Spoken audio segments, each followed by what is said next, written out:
The following podcast is brought to you by Iconic Nation Media.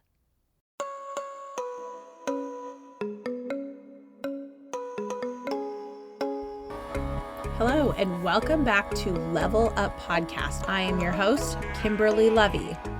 I'm so glad you made the decision to come join me today and listen in, and boy, are we going to work today.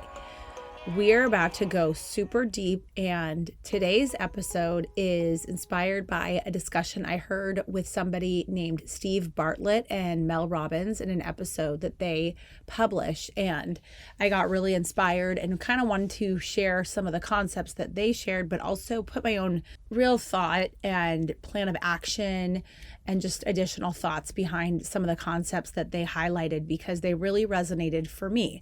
And specifically, it's this idea of, Steve Bartlett talks about this idea of experimenting in life and really just using evidence as a result of experimentation to help guide you and trusting your own feelings about how something went, as opposed to looking to the outside for, social norms or what you should and should not be doing, etc.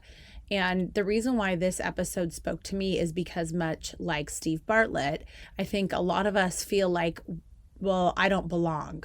What if you don't belong? And I remember as a kid, even in high school, I really didn't feel like I had a sense of belonging. And, I wasn't a cheerleader. I wasn't, I never fit into a kind of a clear box. And I'm starting to see that with some of my children. And I know that many adults out there experience the same thing. And as adults, we can experience it where we don't feel like we fit in sometimes. And so what I'm interested in getting to is helping you, yes, you, become the most you possibly can. And I'm also here to tell you that if you don't fit into a box and you don't feel a sense of belonging somewhere, that's because you're in the wrong room and you're in the wrong box. And that's what I've come to learn and appreciate about myself. And it's what I'm starting to see in some of my children as well.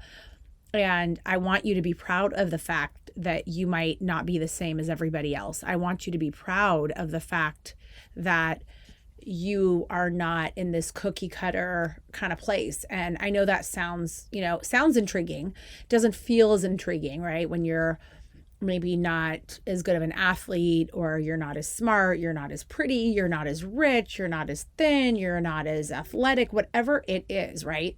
And it can make you feel really bad about yourself. And I'm big on being inclusive and loving everyone for exactly who they are and how they are, and learning from them and drawing out the best of who they truly are and figuring out what their skills are and their passions are, and really learning from anything that others have to give. And so that is a big passion of mine. And that's why I'm so interested in getting you to sort of wake up and see that you being different and you not belonging in some cases is truly the best thing that could ever happen to you, and the reason why God put you here. So with that, let's dive in.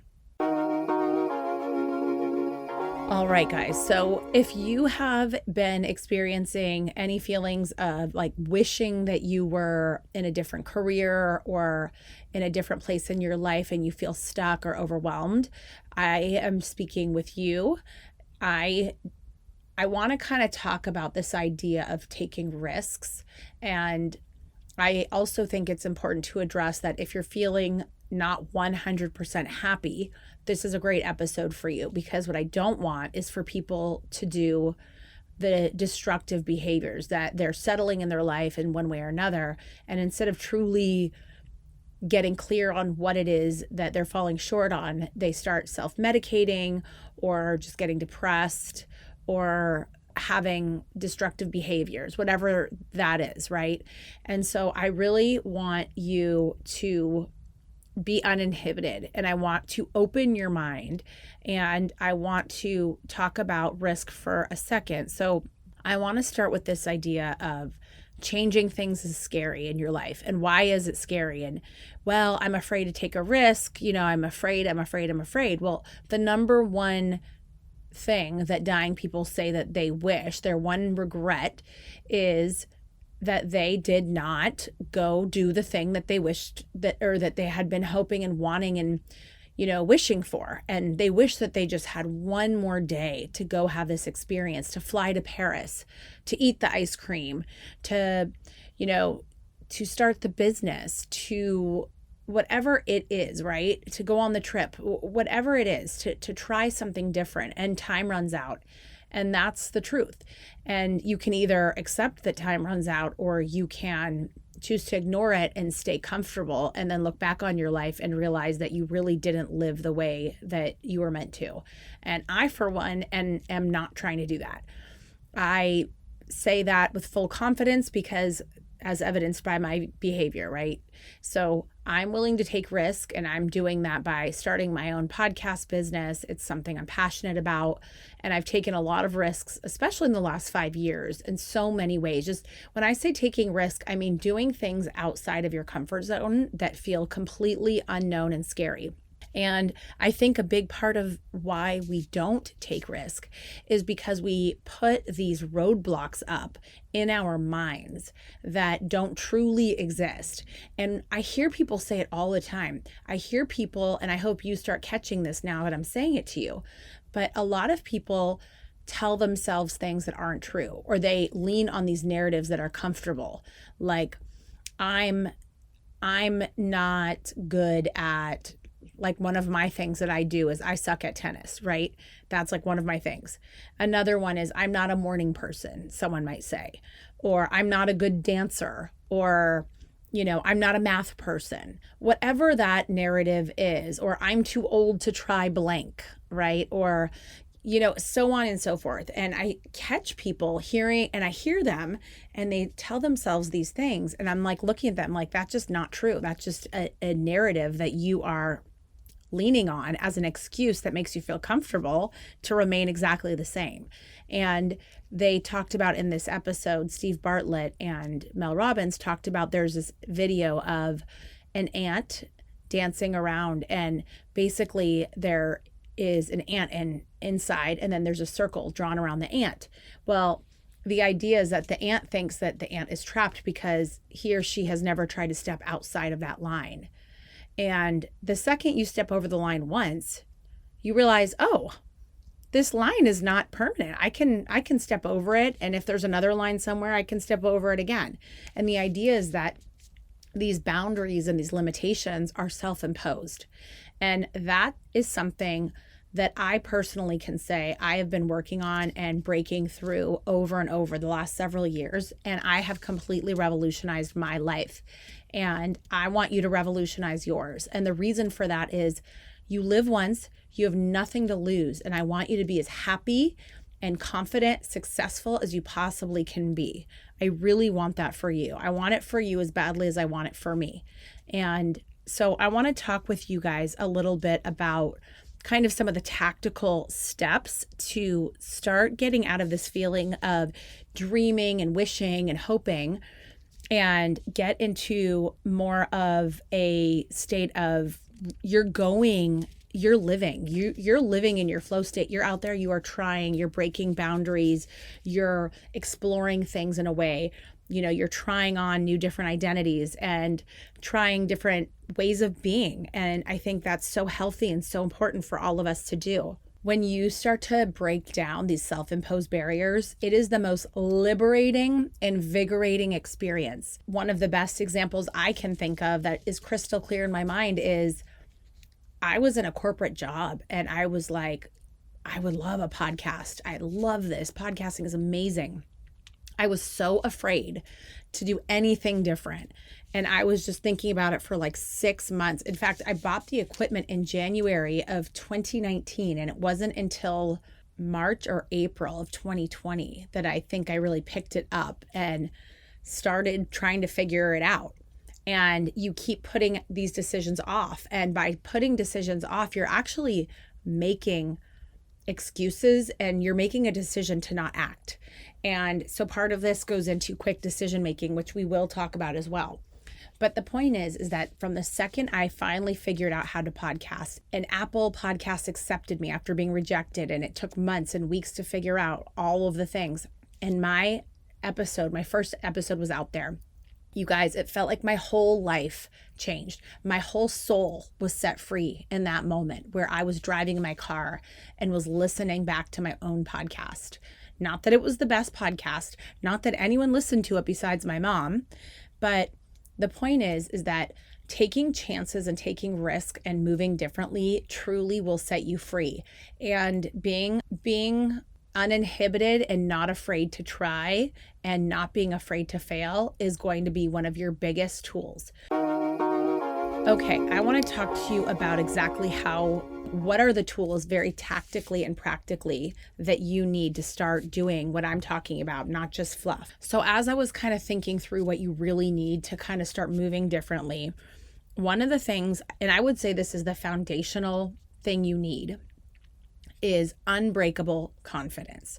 Now, last week's episode was all about building confidence. So that is the perfect kind of initial episode that I would encourage you to start with, that, because we talk all about confidence. Because to me, the confidence thing, that unbreakable, unshakable confidence in yourself, is the single most important thing you will have.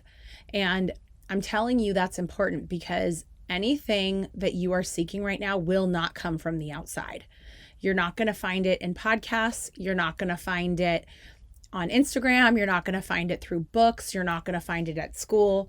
Any information that you need in terms of what is the right thing to do with your whatever decision you're trying to make or what your next step looks like, nobody's going to tell you. And you cannot go by the outside world. It's all an internal game, and it's all about you trying things and seeing how you feel and pivoting accordingly. In order to do any of that, you need to be able to be so confident that you are not afraid.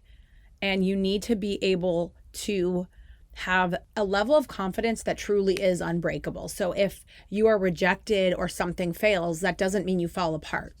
Now, I would just say as a sub note that one of the biggest ways to get that level of confidence is by hard work. True hard work, because you're building rapport with yourself. You're telling yourself, I got this. You are showing up for yourself when you say you will. And that reassures yourself that I can depend on me. I do what I tell myself and I execute. I follow through. And so building that rapport with your own self is one of the most important things you can possibly do. Building out this reassurance, this evidence, and really having a track record with yourself. And there's so many small and big ways of doing this. There's so many. So we talk about, working out in the morning and keeping that promise to yourself. We talk about eating well and keeping that promise to yourself. We talk about going to sleep early and keeping that promise to yourself. Whatever it is, it can be big, it can be small. It doesn't matter what it is.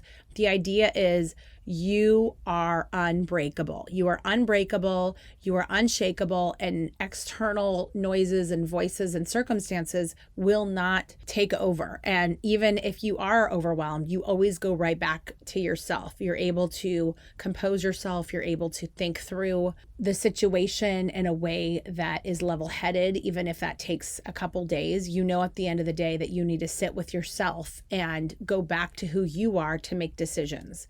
So number one is you need, the foundational step here is really having this unbreakable confidence.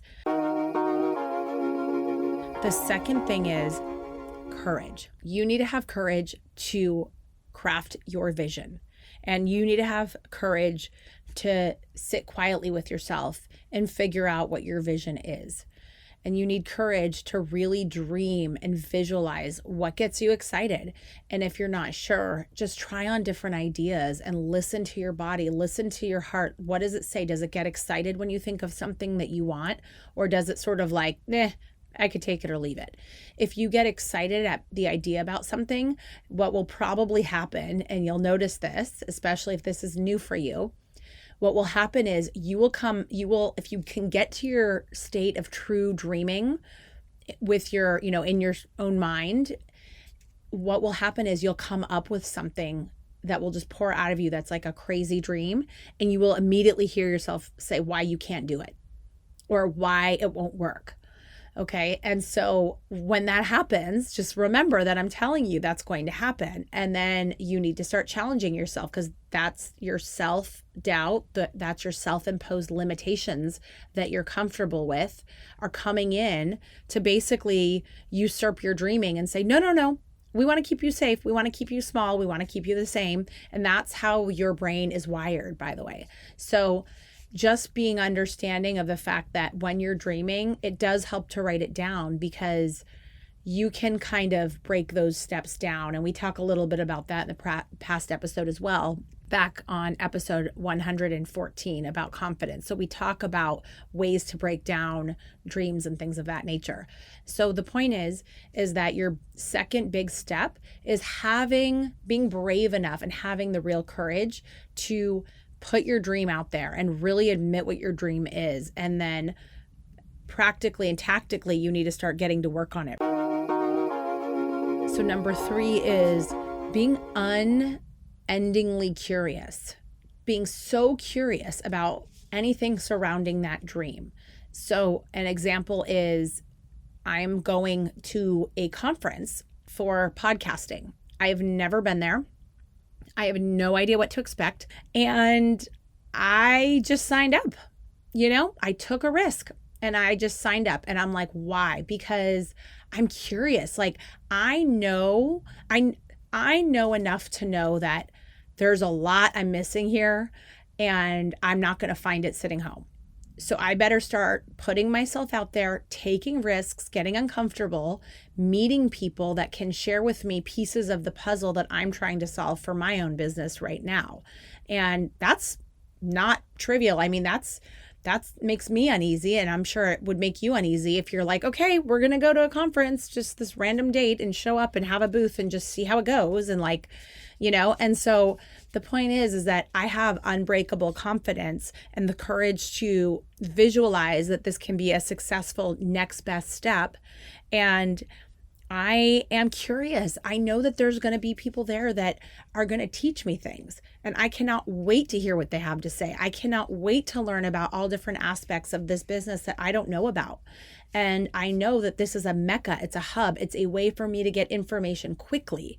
I'm going to sit through all the different events. I'm going to sit through different seminars and sessions and workshops.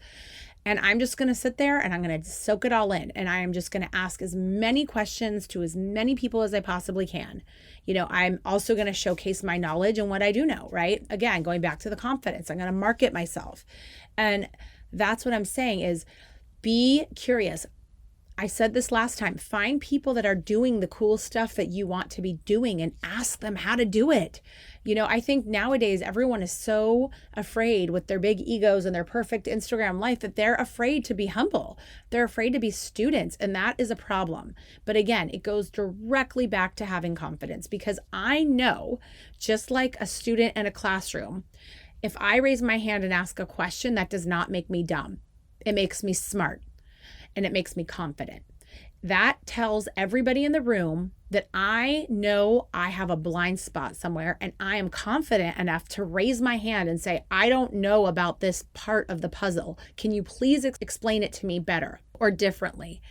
And as opposed to sitting through a session in a classroom and not knowing it and just being like, oh, well, I guess everybody else knows it. Well, you and I both know, no, everybody else doesn't know it. They're just embarrassed to raise their hand. So, and, I remember as a kid, my sister used to sit in class and she'd be asking questions, raise your hand over and over and over. And people would love it because she wasn't obnoxiously asking. She was asking questions and everyone else got to hear, and they were too afraid to do it. And that taught me the courage, and it taught me the confidence to make sure that I am always raising my hand and asking. And so be curious and really tap into other people's knowledge, because why? It's going to shortcut your ability to get to where you're trying to go. It's going to save you. Sometimes tapping into someone else's knowledge, just one person's knowledge, can save you literally years. It can save you years. I'm not even joking. And so find the places that you have blind spots for whatever it is you're trying to do, and raise your hand proactively. Go find people, go find situations where you can truly draw out more information, and that will help you to come up and take more calculated risk. It will help guide you and understand where you should be spending your time, where you might want to spend your money. So it helps you take risks and shortcut things so much faster when you are not afraid to be curious and when you are acquiring knowledge at a rapid pace. The other thing is you have to get into a flow of doing. And as you're moving towards your goal, I think what's the hardest thing is starting. So just breaking things down into these bite-sized pieces and small steps and building the momentum around that, it helps you get used to taking risk and doing it in a way that feels safe enough where you'll take the next step. You don't have to see the staircase. Like I said, in my business that I'm starting right now, there are a gazillion things I don't know. It is a full industry. I'm completely switching out of my comfort zone. And I am not afraid because I know that I'm just going to put one foot in front of the other. I'm going to do what I know and I'm going to figure out what I don't know as quickly as I can. And then based on all the information I gather, I internally, going back to myself internally, I'm collecting enough information to sit with and analyze and make another decision. And here's the other thing. Decision making. One of the biggest things I learned from being a CEO of a multi-billion-dollar company was one thing you might not know about being a CEO of a multi-billion-dollar company is just how many decisions you have to make on a daily basis. And I'm talking decision. But almost your whole existence in that role is people coming to you with problems and you either needing to decide the solution or having people come to you with problems and maybe a couple options for solutions. Or sometimes they just need a yes or no on something. Should we hire this company or not? Should we hire this other vendor or the other, this vendor or that vendor? There's all these decisions you have to make constantly on a daily basis. And it really is like reps. It was one of the things that was one of the most surprising that I didn't really understand. And when you get into the flow of really, again, going back to your confidence, making decisions in a way that you are super confident about, that is so important, because what you don't want to do is be sitting there analyzing if you should do something or not. Now, there's this rule that they talked about in this podcast, and they talked about, look, you're never going to be 100% on a decision until it's passed. You're never going to have all the information. You just have to be confident enough. And he actually said, Steve Bartlett said, it's a 51% rule. At the time that you're making a decision, you need to go with whatever you are 51% most sure of. And you are making that decision based on all the information available to you at that time.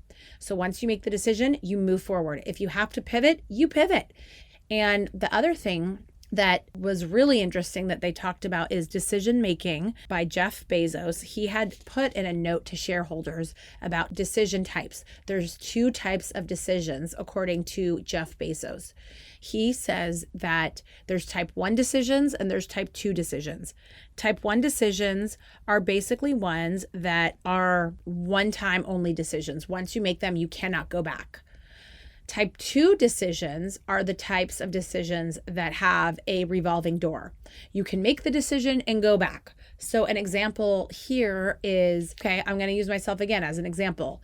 I could make a decision to quit my corporate job, right? And I made that decision knowing after 9 years of experience and after being, a top performer in my organization, that if I need to go back to a corporate job that is similar to the one I was just in, that I loved, that I was good at, it will always be there. I can always go back to a job like that.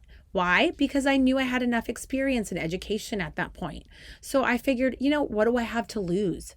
So I walk away from that. I make that decision. If I want to come back in a couple of years after trying on entrepreneurship or trying to work for a small company and I don't like it, I go back to a corporate job. It's an abundance mindset. And it's, again, with confidence. This idea that you leave a job and it's the end all be all. BS. That is BS. If you are not happy in your job, Why are you staying stuck in it? You're risking years of your life by staying still. That is a decision. So what I'm saying is we need to get much more comfortable making decisions and being confident in our decisions. I personally what I like to do in decision making is I like to collect enough information where I feel like I have a good kind of lean on it. And sometimes gathering that information will take more time, and sometimes it doesn't. Sometimes your team can brief you and give you, here's all the facts, A, B, C, D, E. And I can say, okay, and then ask 2 or 3 questions. And then based on the answers, it's okay, boom, this is the decision. And it's easy for me, right? And I don't overthink it, and I don't stay stuck in it, and I don't waffle. Once I made it, and I move on to the next decision. There's other decisions that say are bigger, like if someone wants to be your business partner or something like that. And sometimes what you need to say is, especially if somebody is rushing you on a decision, you need to say, I don't operate on other people's timelines. I need time for this decision. I need to think about it. I need some time. And that is you setting a boundary to create time and space for your own thinking and your own information gathering. And to me, that shows real solid confidence in who you are, because what you're saying is, I am not ready, and you're pushing me to make a decision that I don't feel that I am equipped to make right now, and I don't feel confident, and I'm not going to force myself to be in that state because I'm just not there right now. So if you're in a situation and somebody's pushing you to make a decision and you haven't had time to really investigate things fully the way that you need to, then you simply create that boundary. But what I don't want you to do is let months and years pass deciding on if you're going to do something. So if you, let's say, leaving a job, that's a big deal. Why is it a big deal? Because of your income, especially if you have kids. That is not a light decision. So I'm talking about even decisions that are not light. So what you do is you recognize and you say out loud, I don't like my job and I am not staying here. So you say that. And then what does that do? It sets your brain in motion. It sets the wheels in motion for you to start taking action on how to change it. So getting to a determination of exactly what your next step will be and how you're going to do it, that might take time. You might need to say, okay, I don't like my job. Great. So what? So I need to do a couple things. Like one thing is I need to make sure I have enough money saved to make sure that if I leave, I can support my family. So that might be one step. So that's great. So then you start figuring out how much money do you need to save? How much time do you need? Now you're in a state of planning. You're calculating a plan. The wheels are in motion. You've made your decision to leave. You're just figuring out the when part. Okay, then you might go into, okay, well, what would I want to do? So then you do all the exercises we've talked about and visualizations and all these, then you break it down into your steps we talk about. You start drafting your resume, start informational interviews, start networking, et cetera, et cetera. So the point is that maybe it'll take you 6 months to eventually resign from a job that is not serving you. But for 6 months, you are really putting together the pieces to ensure your next step is a good one. I want you to really have the courage to live the way you're meant to live. And as you have these self-limiting beliefs, bulldoze them down, honey. Bulldoze them down. If you take a risk and you take a chance on something and it doesn't work, you pivot. Pivot. So let's just say you left your old job and now you're in a new job, and it turns out 3 months in, you realize, oh no, this is not it for me either. So you have your resume fresh right there. You pivot again, right? Find another job. How many jobs are there? 1 million jobs, right? There's not just one job. There's not just one company. There's not just one industry. So these are all these self-limiting beliefs that we tell ourselves to keep ourselves safe and small and stuck. And I personally find that energy depressing. I think it's negative. I think it's toxic, and I don't want that for you. So what you need is And Steve Bartlett talks about it. He says, everything's an experiment. You try something and failure is an opportunity to learn what did not work. It is feedback. You should be looking to fail. You should be trying. New. Constantly pivoting, constantly trying new things, constantly failing so that you can figure out what works. And it's true. If you sit there stuck in indecision for a long period of time, you're not going to get nearly as far as the person that's completely uninhibited and knows exactly what their threshold is for making decisions and can make decisions relatively quickly. And I just want to say that you not doing anything is a decision in itself. And you're listening for 30 minutes about this entire podcast because you know there's something that needs to give, and you know that there's barriers that you've created that are BS, and you know you need to bulldoze them down. So I'm here to tell you, bulldoze them down and leave situations that you're miserable in. Leave it. Move on. Life is too short. Move on to the next thing. Find the next thing to pour your energy into. If that doesn't work, go to the next thing. And so on and on. Don't be afraid to try. If you're going to sit around in life and be afraid to try, you're going to have a very boring, miserable life. So that is my feedback to you. Don't stay stuck. Do not be afraid to take risks and do them boldly and do them confidently. So again, the 3 things to bulldozing down your mental barriers are creating unbreakable confidence, as evidenced in episode 114, and making sure you have the hard work to really back up that confidence so that you are creating your own self-reliance that no one can shake and no one can take from you. And in doing that, stay focused on what you're doing. So anything you try, you stay on course. You don't listen to anybody else. You stay on your own path and don't deviate. The second thing is have the courage to actually dream and tap into your true vision. So again, don't look outside. It's an internal game. Nobody has the answer, but you do. And don't put up limiting beliefs when you're doing this. Don't tell yourself why you can't do it. Be resourceful. Figure out how you can do something. And be curious. Number 3, be curious and don't be afraid to ask. Find out how. Do the parts you can do, the parts you can't, you put that aside. And when you have a chance, you go after figuring out those black boxes. Don't let those black boxes stop you dead in your tracks. You keep solving for everything else around it that you know you can solve for until you can solve for the black box. So don't use that one unknown as a barrier. Again, breaking down barriers, figure it out, find out who knows. All right. And don't be afraid to take chances. Don't be afraid to take risk. Don't be afraid to make a decision. Remember, your life is important. The world wants you to be the best version of yourself. So please go out there and be the best version you possibly can be. Thank you guys so much for deciding to stay with me on this episode. I hope it was inspiring and I hope you enjoyed it. And I hope you really took something from it that you can apply to your own life. And I certainly am applying all of these principles in mine. So by the time you hear this, I'll be at my conference, being very uncomfortable in a very new setting.